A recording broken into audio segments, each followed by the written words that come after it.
Müəllimə, belə deyim sizə, təsərrüfat müdürlüyü üçün birinci vəzifə öhdəlikləri haqqında danışacağıq sizinlə. İlkin tanışdığımızdır bu dərs. Amma çox xahiş edirəm, diqqətli olun, çünki bunun testləri də var. Sonra daha imtahanda daha çətin olur nisbətən. Həm də psixoloji aspektləri də var da imtahanın. Çünki ümumiyyətlə tədrisin təkcə texniki, pedaqoji tərəfləri olması ilə yanaşı, bir də tədrisin psixoloji tərəfləri də var. Yəni öz-özü indidən hazırlığı tutun. Yəni qorxmaq, çəkinmək və s. və yaxud bunlara ehtiyac yoxdur. Deməli, təsərrüfat müdiri. Başlayırıq bunun vəzifə öhdəliklərindən. Məktəbin təsərrüfat işlərinə birbaşa olaraq rəhbərlik edir. Təsərrüfat inventarlarının qorunub saxlanılması, məktəb binasının, kabinetlərin, sinif otaqları, eyni zamanda həyətin təmizliyinə belə deyim, birbaşa cavabdeh olan şəxs, yəni bunları təmin edir. Kabinetlər, sinif otaqları, idman zalı, yeməkxana, bunların da sanitar gigiyena vəziyyətini, qayda qanununa təmin edilməsinə birbaşa cavabdeh olan şəxsdir. Məktəb binasının vaxtında təmir olunması, onun avadanlıqlarla inventar, materiallar təchiz olunmasına təmin edir. Sual ortaya çıxır, bunu özü mü edir, yoxsa necə? Bununla bağlı təqdimatlar verməlidir. Məsələn, təmir deyəndə, yəni belə adi dildən deyəcəm məsələn, öz cibinin hesabına, yəni aldığı maaşın hesabına bunu etməli deyil. Yəni yanlış anlamayın. Bununla bağlı yuxarı instansiyalara, ən birinci direktora, direktor bununla bağlı, yəni təbii ki, təqdimat verilməlidir də. Təqdimata cavab vermirsə direktor, yəni heç bir iş görmürsə, əlbəttə ki, yuxarı instansiya, rayon təhsil sektoru, regional təhsil idarəsi, yəni ardıcıl olaraq nərdivanvari bir prosesdir. Bu prosesi tamamlamalıdır. Aydındır, nə demək istəyirəm?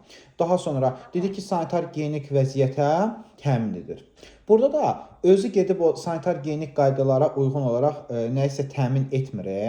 Necə deyim, yeri süpürsün, təmizləsin və ya hər hansısa bir, yox, o deyil. Məqsəd burada bilirsiniz nədir? Onun tabeçiliyində olan işçilərdir. Həmin işçilərə müvafiq tapşırıqlar verərək bunu təmin edir. Aydındırmı?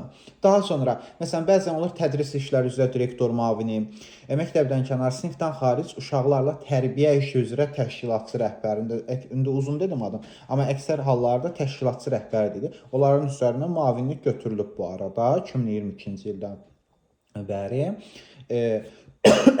Üzr istəyirəm. Yəni onlar tapşırıq verməlidir. Birbaşa məktəbin direktoruna tabidir təsərrüfat müdiri və ya təsərrüfat işləri üzrə direktor müavini. İndi təsərrüfat müdiri şagird sayı 400-ə və sinif komplektasiyası isə 20-yə qədər olan məktəblərdədir. Təsərrüfat işləri üzrə direktor müavini isə şagird sayı 401 və yuxarı və sinif komplektasiyası isə 20-dən yuxarı olmalıdır. 21, 22, 20-nin özü belə daxildir bu siyahıya. Aydındır nə demək istədim? Bəli, maaşa əlavə məsələsi də var burada, müavinlik məsələsinə görə. Maaşa əlavə isə bir qayda olaraq şagird sayı 500 plus olan, yəni 501 və yuxarı olan ümumi təhsil məktəblərində bəli, vəzifə maaşına əlavələr edilir. İndi bu aralıqlar dəyişir. 500-dən 750-yə qədər 200 manatdır. 750-dən 1000-ə qədər 300 manatdır. Yəni bu formada, üzr istəyirəm, 250 manatdır. 1000-dən 1150-yə qədər səhv eləmirəmsə 300 manatdır. Yəni bu formada arta-arta gedir. Yaxşımı? Daha sonra bilməli olduğu məsələ təsərrüfat xidməti üzrə işin yerinə yetirilməsinin təşkilidir, planlama olmalıdır, strateji planı olmalıdır, fəaliyyət planı olmalıdır, ən əsası. Fəaliyyət planı təbii ki, özü-özünə, öz başına da belə deyək də, özü-özünə deməyək, sözə var, özü-özünə, öz başına tərtib eləmir. Ümumi təhsil məktəbinin özünün fəaliyyət planı olur. Ümumi təhsil məktəbinin fəaliyyət planı ya pedaqoji şurada təsdiqlənir, ya da ki, bir üst qurumda, yəni rayon təhsil sektorunun müdiri tərəfindən təsdiqlənməlidir. Ən çox pedaqoji şuralarda fəaliyyət planı təsdiqlənir. Yəni, həmin o fəaliyyət planı, yəni ümumi fəaliyyət planından söhbət gedir. Belə deyim mən sizə, ona uyğun olaraq özünə aid olan məsələləri orada qeyd edilir. Yaxşı, xidmətçi heyətin əməyinin mexaniqləşdirilməsidir. Bunu belə deyim, praktik cəhətdən icra etməlidir. Binanın istismar olunması, əməyin elmi təşkilinin əsasları, bunlara riayət etməlidir. Daxili əmək intizam qaydalarına, əmək qanunçuluğunun əsaslarını bilməlidir. Əməyin mühafizəsi, texniki təhlükəsizlik, istehsalat sanitariyası, yanğından müdafiə qaydaları, normaları, bunlara əməl etməlidir. Bunu yadda saxlayırıq. Müavinlik üçün bir qayda olaraq 3 il əmək stajı lazımdır. Direktor maaşından isə 20% aşağıdır əmək haqqısı. Bunu da yadda saxlayırıq. Gələk ümumi müddəalar haqqında danışaq. Təsərrüfat işləri üzrə direktor müavini məktəbin rəhbər şəxslərindən biridir. Maddi məsul şəxsdir. Əslində məktəblərdə ardıcıllıq, yəni ştat ardıcıllığı belə bir anlayış, qavram əslində yoxdur. Məktəb çünki kollektiv əməyi sevir, fərdi əməkdən söhbət gedə bilməz. Sən fərdi əməklə, yəni sən öz bilik bacarıqlarına güvənirsən, okeydir, əla. Amma sən bir yerə qədər gedəcəksən. Aydındırmı? Ona görə fərdi əmək qəbul edilmir məktəbdə.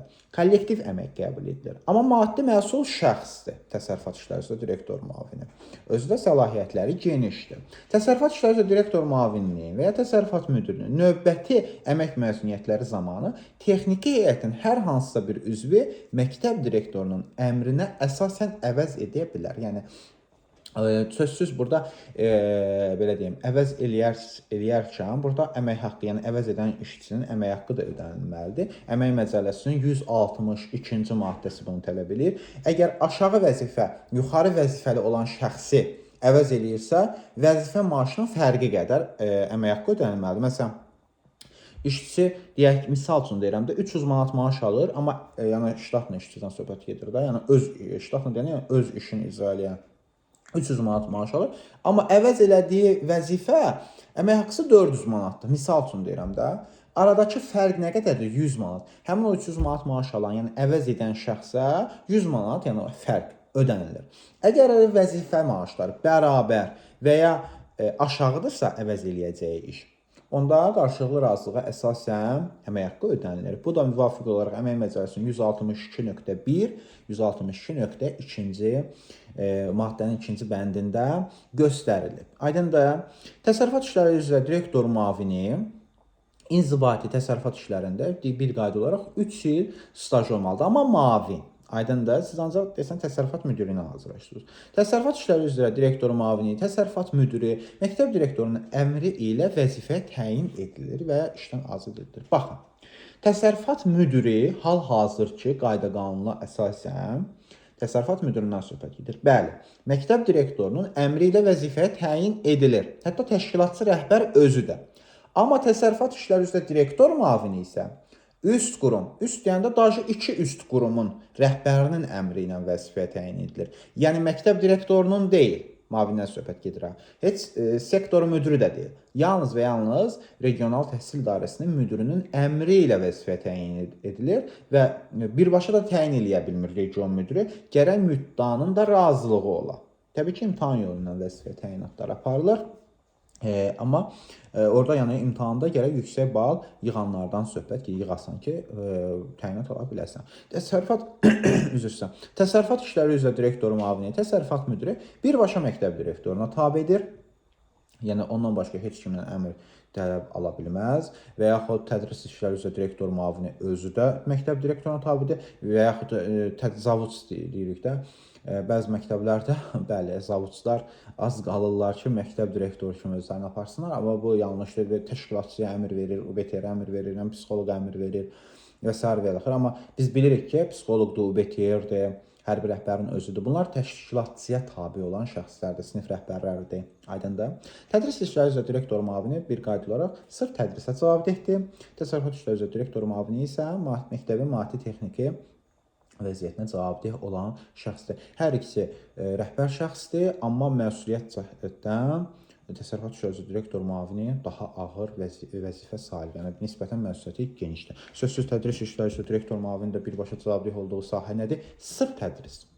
Yəni tədrisə cavabdeh. Təşkilatçı nəyə cavabdehdir? Uşaqların təlim-tərbiyəsinə, onların davamiyyətinə və s. və ilə axır. Aydındır. Məktəb direktoru sanki üstdə bunları nəzarət edir. Aydındır. Məktəbin texniki heyəti, tədris köməkçi heyəti, təsərrüfat işləri üzrə direktor müavininə tabedir. Təsərrüfat işləri üzrə direktor müavini öz fəaliyyətində Azərbaycan Respublikasının Konstitusiyasına, mövcud qanunvericilikdən irəli gələn sərəncam, əmr, təlimatlar, məktəb direktorunun vəzifə səlahiyyətləri çərçivəsində göstəriş və tapşırıqlarını əsas götürür. Həftəlik iş saatı 40-dır. Təbii ki, indi əmək məcəlləsində iş vaxtını keçəndə biz bilirik ki, iş vaxtı 3 formadadır: tam, qısaldılmış və natamam olmaqla bölünür. Həftəlik ancaq normalda iş vaxtı 40 saatdır. Yəni niyə görə bunu biz vurğulayırıq? Əslində vəzifə daşıyan şəxslərin hər biri həftəlik 40 saat, yəni gündəlik 8 saat belə deyək də iş başında olmalıdır. Amma müəllim belə deyil. Müəllim vaxtamuzlu işçi deyil. İşamuzdur, yəni saat hesabı maaş alır, 40 saat ona aid deyil. İndi əmək məcəlləsini keçəndə sizə ətraflı şəkildə bunu da izah eləyəcəm. Təsərrüfat işləri üzrə direktor müavininin fəaliyyət funksiyası və ya təsərrüfat müdirinin fəaliyyət funksiyası nələrdən ibarətdir? Məktəbin maddi texniki bazasına rəhbərlik etmək, onu qorumaq, maddi texniki bazanı zənginləşdirmək, yeni inventarların alınması üçün təqdimatlar hazırlamaq, istifadə müddəti bitmiş, yararsız vəziyyətdə olan inventarları silinərək məktəbin maddi texniki bazasının siyahısından çıxarılmasını təmin etmək, təbii ki, məktəb direktoruna təqdimat verməklə özü birbaşa eləmir bunu. Əməyin mühafizəsi ilə bağlı normaların həyata keçirilməsini təmin etmək, texniki təhlükəsizlik normalarına əməl etmək, yanğından mühafizə qaydalarına əməl etmək, sanitar gigiyenik normalara əməl etməlidir, məktəbin su, işıq, istilik təminatına nəzarət etmək. Təbii ki, özü məsul şəxsdə özünün işçiləri var. Bunları sadaladıqlarımızda işçilər eləyirlər. Fərdi istilik sisteminə malik məktəblərdə yay mövsümündə qazanxana avadanlığının saz vəziyyətdə olmasına nəzarət etməkdir. Ondan əlavə vəzifə öhdəlikləri texniki fəaliyyətin, məktəbin təsərrüfat heyətinin işini analiz etmək, texniki heyətin və məktəbin maddi təchizatının planını hazırlamaq, maddi texniki bazanı sistemli şəkildə nəzarət etmək, məktəbin qənaətbəxş işlevləri, səliqə, səhmanına, sanitar gigiyenik normalarına əməl edilməsinə nəzarət etmək. Yenə deyirəm, bunların hamısını işçilər eləyir. Əsas elə nəzarət xidmətini həm adını çəkdiyimiz vəzifə sahibi yerinə yetirir. Məktəbin inventarlarının qorunmasını təmin etməkdir.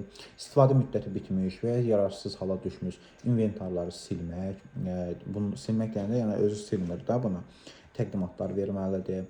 Bundan əlavə təsərrüfat işləri direktor müavini, təsərrüfat müdirinin özünün də hüquqları var, səlahiyyətləri var, geniş səlahiyyətləri var həqiqətən. Məktəbin bütün tədbirlərində iştirak edir, pedaqoji şurada və digər iclaslarda iştirak edir. Daha sonra pedaqoji şura məktəbin digər iclaslarında iştirak edir dedik. Daha sonra nədir? Vəzifə səlahiyyətləri çərçivəsində ona tabe olan işçilərə tapşırıq vermək, göstərişlər vermək, hərəkətsizlik və birbaşa vəzifə borclarının yerinə yetirmələrinə görə məktəb inventarlarının sıradan çıxarılmasına, sanitar gigiyenik qaydaların pozulmasına görə, yəni bu kimi hallara müəllim, sinif rəhbərləri, tədris işləri üzrə direktor müavini, digər işçi və idarəçilərin intizam tənbihinə cəlb edilməsinə görə məktəb direktoru qarşısında təqdimatla çıxış etmək hüququna malikdir. Yəni bir qaydalar, səlahiyyətlər genişdir. Buna görə məktəbin direktoru, daha sonra isə təsərrüfat işləri üzrə direktor müavini və təsərrüfat müdiri ardıcıllıq belə gedir.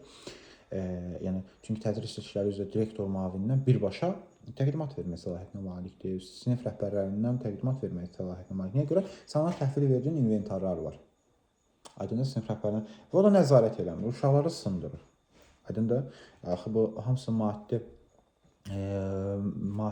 dəyər var bu inventarların, başa düşürsünüzmü? Peşə fəaliyyəti ilə bağlı biliklərini artırmaq, müxtəlif təlim, seminar, konferanslarda iştirak etmək, texniki heyətə yeni işçilər işə götürülərkən müsahibədə iştirak etmək, fikir bildirmək, təsərrüfat işləri üzrə direktor müavininin və ya təsərrüfat müdirinin aşağı-yuxarı vəzifə səlahiyyətləri eynidir. Məsuliyyət daşıdığı məsələlər isə məktəbin nizamnaməsi, bu təlimatdan irəli gələn vəzifə səlahiyyətlərini yerinə yetirmək, məktəbin daxili intizam, daha doğrusu nizam-intizam, mən nə dedim? İntizam dedim. Nizam-intizam qaydalarına, etik davranış qaydalarına əməl etmək, məktəbin maddi texniki bazasına, məktəb inventarlarını, dövlət əmlakını qorumaq, bunlara görə məsuliyyət daşıyır. Eyni zamanda dövlət əmlakı səmərəli formada, belə deyim sizə, istifadə edilməlidir. Sanitar gigiyenik qaydaların məktəb kollektivi tərəfindən yerinə yetirməsinə nəzarət etməkdir. Daha sonra təsərrüfat işləri üzrə direktor müavini əməkdaşlıq elədiyi şəxslər var. Ümumiyyətlə, məktəb kollektivinin hər birindən biz əməkdaşlıq etməliyik. Çünki məktəb kollektiv əməyi sevir, fərdi əməkdən, yenə deyirəm, bir müddət gedərsən, amma sonra dayanacaqsan. Yəni getmir, alınmır. Ona görə kollektiv əmək məcburidir məktəbdə.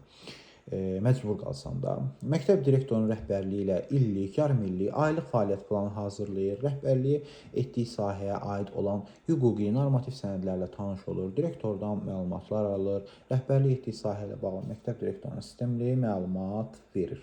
Məlumat yox, daha doğrusu məlumatlar verir. Aydındır. Təhsil müəssisəsinin maddi-texniki bazası və təhsil infrastrukturu normativləri. Bu da vacib olan bir şeydir, çünki imtahanda düşür. Əslində burada məktəbəqədər təhsil müəssisəsi üçün də var, ümumi təhsil müəssisəsi üçün də var. Yəni belə deyim mən sizə, daha doğrusu ilk peşə ixtisas təhsil müəssisələri üçün də var. Yəni var. Amma burada bizə lazım olan nədir? Ümumi təhsil müəssisəsi, yəni orta məktəb.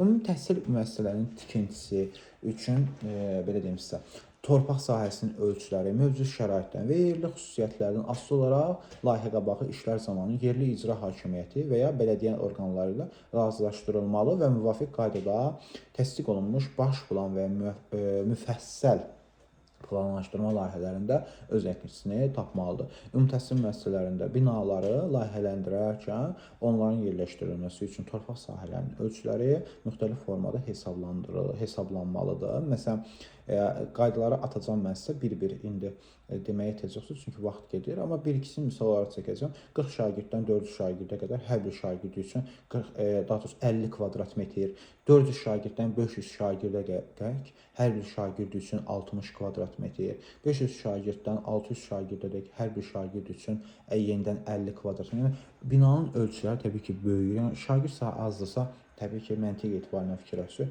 binanın ölçüsü kiçikdir. Əgər çox şagird üçün nəzərdə tutulub, binanın ölçüləri böyükdür. Başa düşürsünüz necə? Məsələn, 1500 şagirddən 2000 şagirdə qədər hər bir şagird üçün 17 kvadrat metr ərazi düşür. Aydındır. Hətta 171 nömrəli qərarda da göstərilib ki, belə deyim mən sizə, aşağı sinif şagirdləri üçün ibtidai sinif şagirdlərindən söhbət gedir. Bunlara 2,5 kvadrat metr ərazi düşür. Yəni belə deyim, öz hərəkət eləməsi üçün. Eyni zamanda orada bucaq məsələsi də var. Daha sonra bir şey deyim mən sizə, yuxarı sinif şagirdləri üçün isə 2 kvadrat metr yer düşməlidir. Daha doğrusu 1,5-2 kvadrat metr arası ərazi düşməlidir, yəni sahə düşməlidir. Şagird özü hərəkət eləyə bilsin də, yəni ən azından nəsə düşürsə götürə bilsin. Auditoriya geniş olmalıdır. Çox təəssüf olsun ki, ümumi təhsil məktəblərinin əksəriyyətində bu qayda, bu normalar gözlənilməyib deyə belə deyim sizə, uyğunlaşdırılmış binalar məktəb formasına gətirilib və dərslər təşkil edilir. Çünki uyğunlaşdırılmış binanın sinif otağında, yəni auditoriyada belə deyək də, əslində sinif otağı, yəni auditoriya necə təşkil edilməlidir? Müəllim burada danışır, səs akustikası arxaya qədər gedib çatmalıdır. Yəni sırf arxaya qədər gedib çatmalıdır. Amma uyğunlaşdırılmış binalarda biz bunu görə bilmirik. Müəllim ona görə qışqırır. Aydındır nə demək istəyirəm? Çünki akustika bərabər şəkildə bölünmür, səsi udur. Aydındır. Plus da şagird sıxlığı çoxdur deyə ümumiyyətlə həm tədrisin keyfiyyətinə bu təsir edir, həm də müəllim fiziki cəhətdən yorulur. Eyni zamanda şagird də başa düşmür, müəllimin səsi gəlmir axı başa. Yəni 3 komponentdə, 3 fazada pozuntu əmələ gəlir. Ona görə uyğunlaşdırılmış binalar problemdir. Daha sonra ayrılmış sahənin ən azı 50% yaşıllıq sahə kimi nəzərdə tutulmalıdır. Tədris müəssisəsi üçün ayrılmış torpaq sahəsi müxtəlif zonalara ayrılır. Tədris təcrübə zonası sahəsi 25%-dən artıq olmayan ərazini təşkil eləyir. Layihədə nəzərdə tutulmuş ümumi təhsil müəssisəsinin şagirdlərin sayından asılı olaraq biologiya, kimya, fizika fənləri üzrə laboratoriya otaqları planlaşdırılırsa, tədris təchizat zonasında sahəsi azaldıla bilər. Yəni belə deyim mən sizə, nədir? Əslində laboratoriyalardan söhbət gedirsə, birinci laborantlardan misal üçün deyirəm mən sizə, nə demək istəyirəm sizə? Birinci yaradılan laborant ştatı daim fizikadır. Ardınca kimya, üçüncü isə biologiyadır. Kimya yoxdursa, bəli, biologiya əvəz eləyə bilər. İnformatika isə layihənin tərkibində, yəni bina quruluşunda, yəni tikinti zamanı layihədə o göstərilibsə, bəli, informatika ola bilər. Təbii ki, laborant ştatları sinif komplektasiyasına uyğun şəkildə artırılıb, azaldıla bilər. Bunu yadda saxlayın. Aydındır. Bədən tərbiyəsi idman zonası binanın ən az 25 metr məsafədə, yaşıllıq zonanın arxasında yerləşir. Bu nə deməkdir? Yəni, bina ilə yaşıllıq zonanın dedik ki, arxasında, binadan 25 metr məsafədə, aralıda Amma yaşıllıq olan zonanın arxa tərəfində olmalıdır. Nə olmalıdır? Bədən tərbiyəsi və idman zonasından söhbət gedir. İstirahət zonası, təsərrüfat zonasına ayrı bağların, yaşıllıqların əhatəsində yerləşdirilir. Bu zona hərəkətli oyunlar, sakit istirahət üçün nəzərdə tutulan meydançalardan ibarət olur. Aydındır. Ümumiyyətlə belə deyim mən sizə, elə də çətin deyil. Ümumi təhsil müəssisələrinin binası daha doğrusu funksional otaq qruplarından da ibarət. Tədris otaqları, əmək tədris otaqlarıdır.